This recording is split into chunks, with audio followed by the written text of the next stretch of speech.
I meditate every day. I meditate every day, and I do it in the mornings, and I do it for about 10 to 15 minutes. And I think it's important because it sets me up for the rest of the day. You know, it helps me. It's like having an anchor. You know, it's if I don't do it, I feel like I'm constantly chasing the day, as opposed to being able to be controlled and dictate the day. Not that you're, you know, calling the shots on what comes forward, but the fact that I am set and ready for whatever may come my way. You know, I have a calmness about whatever comes my way, and a poise. And that comes from starting the morning off with meditation. For me, it's really just listening to my inner self.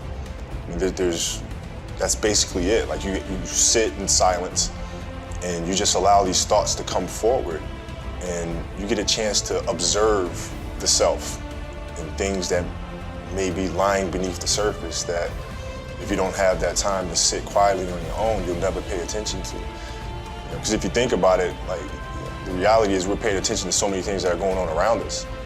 We're constantly taking selfies, we're constantly taking pictures to post on Instagram and all these other things, and we're constantly observing everything that's around us, but we don't take the time to really observe what's going on inside of ourselves.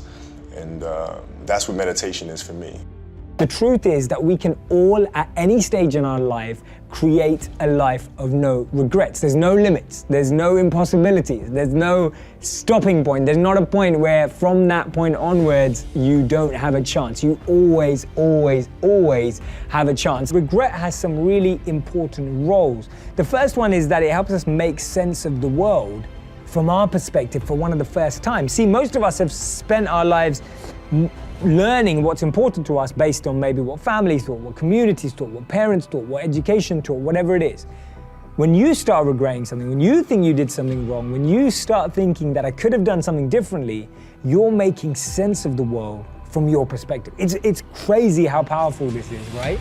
You're starting to make sense of the world from your perspective. The second thing is, it allows you to avoid future negative behavior. Take a look at, rather than designing realistic goals, is how can you design the most inspiring schedule for your day and your week so that you're optimizing who you are and what you can contribute to this world. And I can tell you that one of the biggest differences that I made that allowed me to create the results that I'm really proud of is designing my day with intention and being really, really clear about when I'm going to bed and when I'm waking up. You know, computers are made to run non-stop, right? We can turn them on, we can hammer away all day with not taking a break, and pretty much they're gonna keep running day after day because they're a machine. But we humans are built differently. And if we don't architect our day in the right way, if we don't build in rest, exercise, hydration, give ourselves free open space, white space, just to dream or to think or to play, we are gonna put ourselves in that position where burnout is a real thing, and then it's gonna put us so far back that it's gonna take 10 times more to even just get back to base zero, nevertheless reaching our biggest dream. Challenges are what really grow us. You know, your life is a great story. You know, every person's life is a story. And the question is, some people's story is a warning, some people's story is an example. Right now, you're an example that's growing and expanding, and you have a chance to have this be the most incredible life, but it won't be a life without challenge. And the challenges we're facing right now give you an opportunity to grow like very few generations. You know, I'm sure you've heard of the Great Generation, the World War II generation. If you watch a great movie, if you read a great book, you know, the size and the power of the hero, how much you become as a hero is defined by how tough an obstacle you face, how difficult is the villain, the opponent. And so sometimes when I've been through the toughest times of my life, one of the questions I've had to ask myself or note to myself is, I finally have a really worthy opponent. This is scaring the hell out of me, or this is challenging me, or this is making me crazy. But I also know in my gut and my soul that if I can push through, it's just like you've done in these years. You've pushed through tough times, I'm sure, many of them. But as you push through those, you become more. And as you become more, something magical happens. You don't just grow, you expand in your spirit and your soul and your capacity and your skill. And all of a sudden, fear becomes less and less a part of you. How to manage your time to get done what you need to get done, to build your dream, to have family time, to breathe, to really live a 360 life. You know, time management for me was something that I didn't even know I was horrible at one time. See, I'm a creator, I'm a dreamer, I'm a butterfly. And what that means is I can be chaotic and sporadic, and I can go in one direction in 1 minute and then another direction another minute. But there were times early in my career. Jelani was about 5 years old at the time. He's now in his mid-20s. And I could work for 10 hours a day and literally have a list of 10 things to do and only have checked 2 of those tasks off. But I really, really worked 10 hours in the day.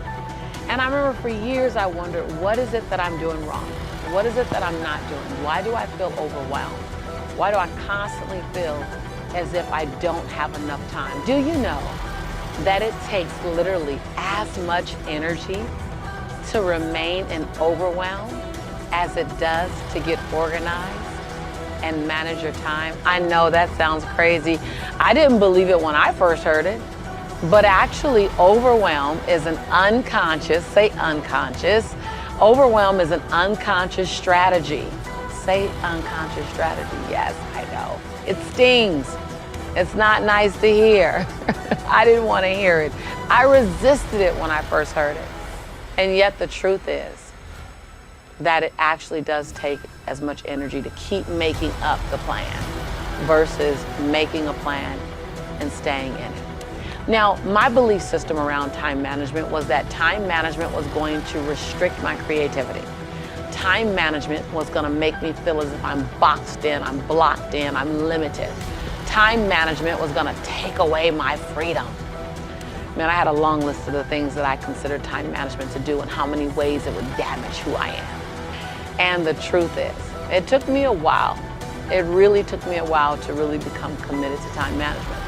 But what got me committed to time management was I knew that I was operating at 60% of my possibility, 60% of my potential. And I wanted to use every tool I had to find my 100. I am here to tell you that if you feel overwhelmed, if you feel like there's chaos around you, if you feel like you're underproducing, if you feel like you're being pulled in 1,000 different directions, heck, even 500, I'm going to invite you to step into time management because it will eliminate that.